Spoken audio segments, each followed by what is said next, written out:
Et que maintenant, c'est peut-être le dernier moment, voire déjà trop tard pour acheter une 996 GT3 phase 1. Et c'est ça qu'on voulait à la base, j'en ai essayé, puis la GT2 nous est tombée dessus. Wallah. Bienvenue pour votre nouvel épisode d'Autostop.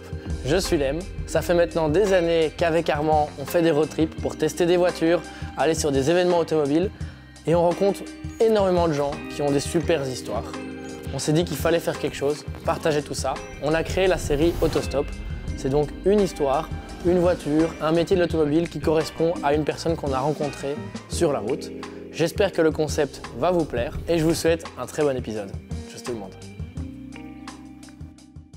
Bien bonsoir. Nouvelle vidéo, nouvelle autostop pour une voiture que je n'ai pas, que j'ai voulu mais que je n'ai pas eu parce qu'on a pris autre chose avec mon père. Voilà.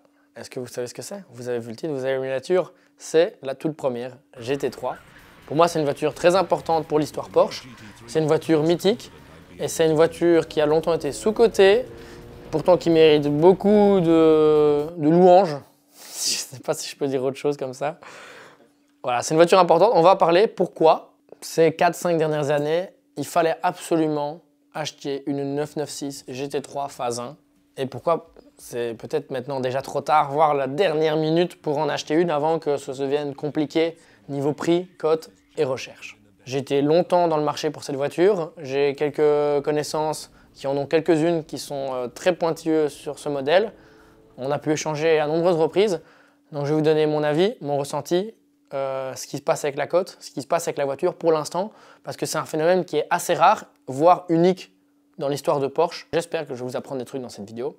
C'est un format un peu différent parce que c'est une voiture que j'ai pas eue, mais j'ai pu essayer, j'ai pu faire plein de trucs avec. C'est parti, la 996, phase 1, GT3, la toute première, la seule, l'unique. Jingle.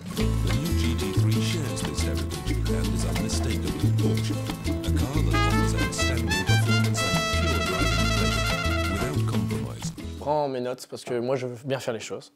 1999, présentation. Jusqu'à présent, le GT3 n'existait pas. C'est quelque chose qui n'a pas existé, puisqu'on a eu des 2 litres CTRS, on a eu des Type G ou des 911 SCRS, on a eu du ST. 944, on a eu ce qu'on appelait la Turbo Cup, qui était la première fois que Porsche créait son propre championnat. Puis ça a été appelé Carrera Cup avec la 964. On a eu la 964 RS. Est-ce qu'il n'y a pas eu la 964 NGT d'ailleurs?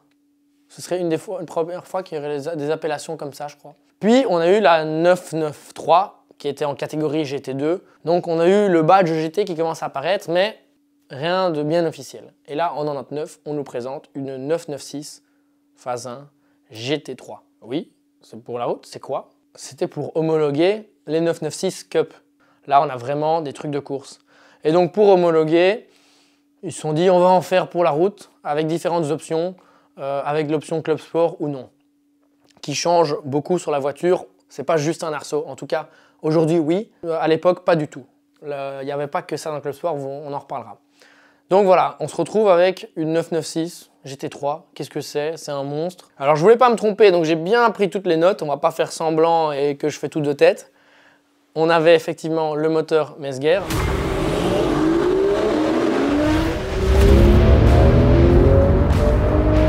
Alors à l'époque, évidemment, quand il est là, on n'est pas « waouh, c'est légendaire », etc. Parce que maintenant qu'on l'a plus, on l'admire, mais à ce moment-là, c'est normal.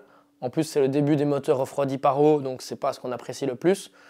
Maintenant, avec le recul, c'est « waouh, les Mezger 996, 997, ça c'est des moteurs GT intuables ». On n'avait pas ce recul à l'époque. Flat 6, 3 litres 6, atmosphérique. Moteur, la base, c'est celui de la GT1. GT1, je crois que ça parle à tout le monde apprécie. On a la boîte de la 993 de course qui était en catégorie GT2, les fameuses premières GT2. 360 chevaux, 7200 tours minute. Ça commençait à bien faire du bruit, à monter haut dans les tours chez Porsche. Et puis il y a tout l'aspect visuel. Moi, ce que j'aime bien par exemple, c'est ce spoiler qui est une des seules Porsche où je trouve que le spoiler, c'est juste une œuvre d'art qu'on a posée sur une 911. C'est pas... En fait, c'est simple. Le meilleur exemple chez Porsche, c'est 996 GT3 phase 1, 996 GT3 phase 2. Et celui de la phase 2, pour moi, c'est le pire spoiler que Porsche ait jamais fait. C'est 2 barres et une barre dessus. Et c'est tout. Il n'y a pas d'esthétique, il n'y a pas d'élégance. Sur la 997, ils se sont rattrapés, ils ont refait des courbes, des formes. Mais là, 996 phase 2, c'est dégueulasse. C'est pack. Il n'y a rien de beau. On continue sur la 996. Pourquoi elle est intéressante? Bon, boîte manuelle, vous vous en doutez, à l'époque, on commençait pas à mettre des Tiptronic sur des GT. Pas de PASM, pas de PSM, pas de turbo. Il n'y a rien en fait. C'est Atmo, boîte méca, avec des trucs de GT1, des trucs de GT2. On prend un peu le meilleur de partout et on vous le met pour la route. Et si vous en voulez, achetez-en. 1350 kg, très léger. Alors le rapport poids-puissance, mais c'est une Porsche. Hein. C'est pas des chevaux de Mustang. Désolé pour les Mustangs. On a l'option CS, on en parlait. L'option Club Sport. On avait différentes choses. L'arceau, un peu d'allégé, l'extincteur au milieu, entre les jambes du passager, quelques trucs comme ça. Surtout qu'on avait le volant monomasse. Monomasse, ça veut dire que ça va changer votre ressenti à l'accélération. C'est-à-dire que quand on appuie sur l'accélérateur, la voiture prend plus vite. Pour résumer très très fort. Mais ça, c'est... T'as un peu deux voitures dans la voiture. Donc t'as ceux qui n'ont pas ce volant monomasse et t'as ceux qui l'ont. Le truc marrant, c'est que tout est aseptisé, tout est vide, il y a des voitures de course. Par contre, t'as les rétroélectriques. C'est le seul truc qu'ils ont mis. Et l'intérieur, par contre, on retrouve l'habitacle d'une 996, donc c'est vide, épuré, du plastique, parfois qui vieillit mal. Avec le recul, le carbone des 996 a très mal vieilli, donc on était bien content de ne pas en avoir et que le carbone était plus réservé pour les GT2 et les turbos. Mais c'est sûr que des voitures valaient mieux pas avoir trop de carbone, en tout cas le carbone visible pour l'habitacle. Quand la 997 est arrivée et que la 997 était beaucoup plus du luxe, t'étais là, ta 996 d'il y a 4 ans, elle était rincée. C'est ça qui a pas mal joué, je crois, dans la cote. On en reparlera après pour tout ce qui est évolution des prix. Bon, du coup, là, je vous ai un peu parlé des forces. Maintenant, on en a 99. On voit les forces. Il y a aussi des faiblesses. J'ai retrouvé le prix d'époque et ça, c'est marrant. Tarif de lancement en France, 632 000 francs français. On n'a aucune notion de ce que ça fait. Je ferai genre, je suis impressionné. Peinture métallisée, 5 600 francs. Peinture spéciale, 15 300 francs. Peinture client, 21 600 francs. Commencez à envoyer, hein. Les petits PTS et tout, il n'y en a pas eu beaucoup d'ailleurs là-dessus. Siège baquet gratuit. Donc tu vois, le baquet n'était pas en option du Club Sport, c'est tu veux baquet, tu veux pas baquet. Maintenant, un baquet de 997, c'est déjà à 7000. Radio CD, 702 francs. Sinon, tu avais un trou, tu n'avais rien, tu rangeais 2 cigares. Et ordinateur de bord, de nouveau, 1800 francs. Les faiblesses de la voiture, ben, ça reste une 996. Vous allez tous me dire, les phares sont dégueulasses, surtout la phase 1. C'est personnel, je préfère la phase 1 que la phase 2. La phase 2, j'aime vraiment pas. Mais il ne faut pas oublier qu'à l'époque, quand ça sort, oui, c'est bizarre, mais c'est tellement bizarre que la voiture apporte quelque chose de nouveau. C'est-à-dire que si vous regardez les tests des vieux Top Gear, les présentations de l'époque, moi, quand je me renseigne sur une voiture, j'aime bien regarder la présentation de l'époque. Pourquoi? Parce que tu as le ressenti d'un expert de l'automobile qui te parle de sa découverte d'une nouvelle voiture à un moment T de l'automobile. Il ne sait pas ce que c'est une 997, il ne sait pas ce que c'est une 991, il ne sait pas ce que c'est le futur, il se base sur le passé. Et quand tu passes d'une 993 à une 996, on passe de air-cooled à water-cooled, on te change les ailes, on te change les phares, on te change les jantes, on te change l'habitacle, on te change tout. Donc le passage 993-996 est tellement grand et significatif qu'à l'époque, ils ne sont pas là tous en mode « les phares c'est dégueulasse, c'est de la merde, l'intérieur est nul, etc. » Ils sont juste là, ok, Porsche a évolué, ils sortent le Boxster, ils sortent la 996, après ils vont enchaîner. Il faut se diversifier parce qu'au final, la 993, la 968, la 964, c'était mal vendu, c'était un flop, ils étaient un peu dans la merde. Donc ça s'accepte. Et quand vous regardez les vieux Top Gear, quand ils essayent la GT2 996, la GT3 996, ils sont là, waouh, c'est des bagnoles de dingue. This is an amazing machine. You can put it where you want it and then hold it in huge slides. Don't worry, I'm not the drift god. Look, I'm going sideways. Ils sont pas là, ah, elle est moche, elle a pas beaucoup de chevaux. Honnêtement, vaut mieux payer 10 000 € en plus pour avoir une 997. Bah, il n'y a pas tout ce ressenti. Donc en fait, la voiture, elle était bien. Et moi, je trouve que c'est très important à prendre en compte maintenant, plutôt que juste critiquer la puissance, la qualité à l'intérieur et les phares. Et avec tout ça, il y en avait prévu à la vente 2500 et ils en ont vendu exactement 1869. En phase 1, on est bien d'accord. Pendant très longtemps, ça ne coûtait rien. Quand j'ai dit rien, ça coûtait 60 000, hein. Une GT3. Le problème était que du coup, comme elles n'ont rien coûté pendant longtemps, parce que directement la 997 est sortie et effectivement les gens ont préféré, elles n'ont rien coûté, elles ont été délaissées. Du coup, qui achetait ça? Les gens qui n'avaient pas le budget pour faire tous les entretiens chez Porsche, les gens qui voulaient acheter une voiture de route qui pouvaient mettre sur circuit. Et donc, ça a un peu été la GT3 qui a été rincée sur circuit. Il y a beaucoup d'accidents, beaucoup de changements de pare-choc, beaucoup de tuning, beaucoup de ci, beaucoup de ça. C'est pas une voiture qui a été respectée.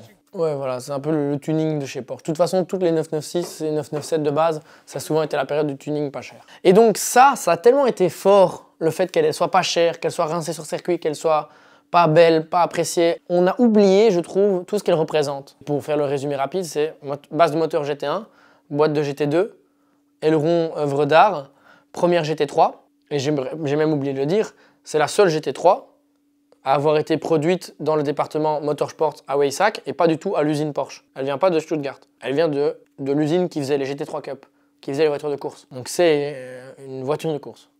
Et donc on oublie tout ça, et qu'elle est rare. Aujourd'hui, des éditions Porsche à moins de 2000 exemplaires, c'est quoi? Le Speedster, 997 GT2, Carrera GT. Maintenant, une GT3, c'est pas rare. Hein. GT3 Touring 991, en guise d'exemple, c'est 9000 exemplaires. Hein. GT3 RS, phase 1, phase 2 réunis, 8000 exemplaires. Et il y a une chose qui a tout changé, les États-Unis. Parce que les États-Unis, ils sont en train de s'exciter comme des fous sur les Porsche. Ils n'ont jamais eu la 996 GT3 phase 1. Ils n'ont jamais eu la première 996. Dès que vous voyez une 996 GT3 aux États-Unis, c'est une Carrera avec un aérokit GT3. L'aérokit, c'était juste, ok, t'as une Carrera, on te met le body de la GT3. Les Américains, ils ont une règle. Une voiture qui n'a jamais été produite et vendue neuve aux États-Unis ne peut pas être importée sans qu'elle ait plus de 25 ans. C'était pour forcer, en fait, il y a eu une histoire avec les BM à l'époque. C'était moins cher d'acheter une BM en Allemagne et de la faire venir aux États-Unis que de l'acheter dans une concession aux États-Unis. Donc ils ont fait une règle plus ou moins à l'époque. Et voilà, donc maintenant, si tu veux une voiture qui n'a jamais été vendue et produite pour les États-Unis, il faut attendre qu'elle ait 25 ans pour l'importer légalement. Tu peux toujours magouiller. Et donc c'est un peu la seule 911 qu'ils n'ont jamais eu. Ils n'ont pas eu cette voiture. Et maintenant, on est en 2025.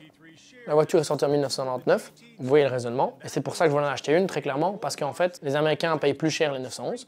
Donc ça veut dire que tu fais ton calcul, tu achètes ta 996 90 000, tu peux peut-être la revendre 110, 120, 1 ou 2 ans après, direct aux États-Unis.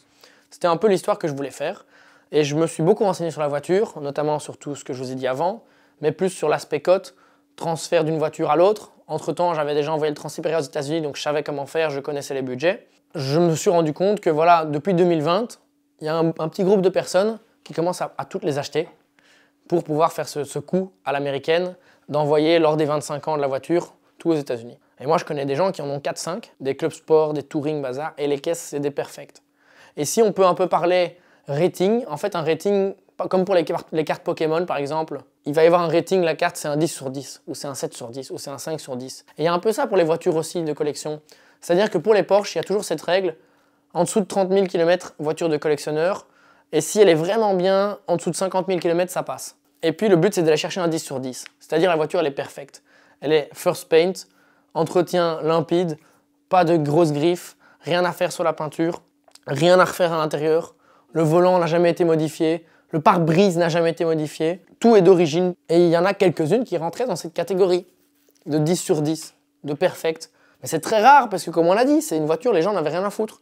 Donc il y en a très peu qui les ont gardées mint condition, en condition parfaite, en mode c'est une voiture de collection. Parce que personne ne trouvait que c'était une voiture de collection, ça valait 60 000, tout le monde s'en foutait et les rinçait sur circuit et les vendait sur le Bon Coin. Pour vous dire d'ailleurs, au début, je regardais sur le Bon Coin. Après, j'ai arrêté parce que je sais que je ne trouverai jamais des 10 sur 10 sur le Bon Coin. Et en fait, le calcul a été simple. Pendant toute cette période où la voiture était oubliée, la différence de prix entre une belle voiture et un 10 sur 10 était très proche. J'ai jamais connu une 996 qui dépassait les 100 000 € en GT3. Il n'y avait que les 10 sur 10 qui tapaient au-dessus. 110, 120, 130 000. Mais 130 000, pour une 996 GT3, t'étais là, waouh, c'est 10 fois trop cher. C'est le prix d'une GT3 RS 997. Mais t'as un 10 sur 10. T'as le truc que quand tu le vends aux enchères aux États-Unis, ils deviennent fous. Parce que c'est ce qui est en train de se passer maintenant, par exemple, avec les roofs. Donc voilà, c'était cette période de ma vie où je ne jurais que par les 996. Je contactais mes potes, je dis venez, on en achète 5, on remplit un container, on l'envoie aux États-Unis fin 2025 et let's go, on fait du cash. Bon, on l'a pas acheté parce que j'en ai essayé une. J'ai trouvé ça super compliqué. Alors après, même si je voulais quand même un peu la rouler, mais pas beaucoup. Et au final, la GT2 nous est tombée dessus. Et on a acheté le prix au même prix, plus ou moins, qu'une 10 sur 10 996. Moins de 30 000 km. Perfect, rien à dire, pas une petite griffe, rien du tout. Pas un coup de gravier, rien. Je pouvais l'avoir pour 130 000. Puis est arrivé la GT2 et d'autres projets. Mais j'aurais pu acheter cette voiture et à l'heure actuelle, commencer à me renseigner pour la vente aux enchères à New York, à Carwick, à Los Angeles ou à une des plus belles vente aux enchères des États-Unis. Donc ouais, on aurait pu faire ça, on ne l'a pas fait. Dans toute cette aventure, du coup, moi je connais quelqu'un maintenant qui en a 4-5, qui l'a fait et qui va commencer à les écouler parce qu'il était convaincu et ça fait 4 ans qu'il les enchaînait, il cherchait des 10 sur 10, des 10 sur 10. Il réfléchissait même pas, 10 sur 10, je prends. Bon après, voilà. Les budgets, l'expérience, je n'ai pas du tout l'expérience de cette personne, je ne peux pas me permettre de dire que je sais faire la même chose. Ni le budget, je ne l'ai pas non plus. Et c'est pas marrant de dire je mise tout là-dessus, all-in, on vend tout et on achète 4 996 G3, on le met dans un container et puis on voit ce qui se passe. Imagine le conteneur il saute avec le 4 dedans. Avant de lâcher les prix, moi j'ai une anecdote marrante du coup, c'est que après avoir eu qu'on ait la GT2, j'ai quand même continué un peu de regarder, je me suis dit au moins juste en prendre une pour faire le deal de dire oh, je l'ai fait parce que ça arrivera plus jamais. Une Porsche que les Américains n'ont pas eu et qu'il faut attendre 25 ans, etc. J'en ai trouvé une, 996 Carrera, pack GT3. Et là vous êtes en train de me dire mais pourquoi ils regardent ça? Elle était jaune, intérieur jaune, jante jaune. Un truc de malade, moi je deviens fou, je vois ça. Et en fait c'était une configurée par l'usine, premier propriétaire, l'usine, présentée dans des salons à Francfort pour présenter la GT3. Mais ils n'avaient pas encore le moteur de la GT3, donc ils avaient fait une Carrera avec un body GT3. Et c'était cette voiture-là. Donc c'est une voiture unique. Moi, tu sais, j'aime bien les voitures uniques. Je suis de plus en plus dans ce délire de voiture avec un vrai passif. Et là, elle l'avait. Je contacte le gars, il en veut 60, un truc du genre. Je dis, ah frère, 15 000 en plus, j'ai une vraie GT3, une Carrera, ça vaut pas 60, tu vois. J'en discute avec mes potes là qui s'y connaissent bien, ils disaient, ouais, moi je le ferai pas, patati patata. Ouais. Ok, bon, je passe mon tour. En un mois, il me recontacte lui-même, hein, donc ça veut dire qu'il avait envie de la vendre. Elle appartenait à un gros collectionneur qui avait un musée et il voulait la sortir de son musée, toute une histoire. Et il me la baisse de 5-10 000 euros, comme ça, par message. Je réponds pas. Premier degré, je réponds pas parce que j'ai autre chose à faire. Voilà. Et cette année, je la vois aux enchères aux États-Unis. Donc c'est-à-dire que quelqu'un a attendu l'histoire des 25 ans, ou même il l'a fait un peu avant, je crois que c'était l'année passée. Il l'a fait juste avant que le GT3 soit éligible, ce qui est intéressant, parce que les gars pouvaient pas la voir, mais tu dis waouh, elle appartient à l'usine, elle a une histoire, etc. C'est un beau look. La vérité, il y aura aucune GT3 qui aura ce look-là. Par contre, maintenant, tu as une GT3, tu veux faire ce look-là, c'est une scène. Je te dis jaune, jaune, j'ai la photo et tout. Et je crois qu'elle est partie à 95 000. Donc si on est très large, tu comptes, allez, 8 000 euros pour l'envoyer aux US, très très large. Donc je l'achetais, imagine, à 50, 58. Même, allez, disons 60. Je suis à 60. Elle m'a coûté 60, elle est aux US. Je prends 40 000 $. Allez, 30 000 de bénéfice. Je l'ai pas fait, je l'ai vu aux enchères, j'ai chié. On peut pas toujours tout faire, mais voilà. Donc je te montrerai l'article. Et du coup, maintenant, les prix en 996 GT3, maintenant, des rincés, là où avant c'était 70 000, maintenant c'est 90 000, 80 000. Et tu commences à en avoir beaucoup au-dessus de 100 000. Même des 120 000 km, ils mettent les caisses à 110 000. Alors que pendant 20 ans, il n'y en a jamais une qui est pétée au-dessus de 100 000, sauf des 10 sur 10. Donc comme quoi, le timing est important. Ah, c'est vraiment une bonne voiture. Par contre, il faut aimer, il faut rouler, c'est dur de fou. Je te mets là-dedans, après la GT2, tu es là. Ce qu'on fait avec la 997, ça nous ferait un peu chier avec la 996. Mais voilà, ça permet d'un peu identifier les failles et...